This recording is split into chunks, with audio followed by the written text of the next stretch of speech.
আসসালামু আলাইকুম প্রিয় বন্ধুরা, সবাই কেমন আছেন? আলহামদুলিল্লাহ, আমি অনেক ভালো আছি। আজকে অনেক দিন পর বাসা থেকে বের হলাম, তাও একটা ভাইয়ার বাসার উদ্দেশ্যে। অনেক দিন হলো বাসা থেকে কোথাও যাওয়া হয়নি, তো আজকে বের হলাম। আজকের আকাশটা কতই না সুন্দর, গ্রামের দৃশ্য কতই না সুন্দর লাগে। তো আমরা এক গ্রাম অঞ্চলেই বাসা ভাড়া থাকি, তো হাঁটতে হাঁটতে চলে যাইতেছি। বেশি সময় লাগে না, 10 মিনিট লাগে, তাই আর গাড়ি নিলাম না। যেহেতু বিকালবেলা দুজনে হাঁটার ফিলিংসটাই অন্যরকম। দুই পাশে সবুজ, দেখতে না কত সুন্দর লাগে। অনেক দিন পর হাঁটতে বেরোছি, তো তাই অনেক ভালো লাগতেছে। আল্লাহর সৃষ্টি কতই না সুন্দর।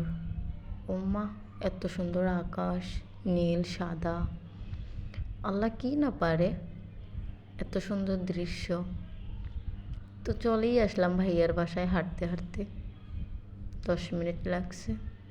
এখন আরেকটা সমস্যা হলো, 4তলায় থাকে ভাইয়ারা, সিঁড়িতে উঠতে আমার খুব কষ্ট হয়।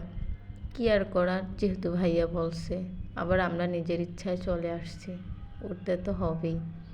তো কথা বলতে বলতে দুজনে উঠে গেলাম, গেটের সামনে চলে আসলাম। ঘন্টাখানিক ভাইয়ার বাসায় থাকার পর চলেই আসলাম। আসার সময় ভাইয়ার একটা মেয়ে, আমার ভাতিজি নাম আফিয়া, ও আমাদের সাথে যাওয়ার জন্য ও মা কি কান্না শুরু করছে যে আমরা আন্টির বাসায় যাব। কিন্তু চিন্তা একটাই, ওর আম্মুর জন্য কান্না করবে না তো। ও বলে না, আমি কান্না করব না, তাই আমাদের সাথে চলে আসছে। আমি অনেকবার জিজ্ঞাসা করছি, আম্মু তুমি তোমার মায়ের জন্য কান্না করবা?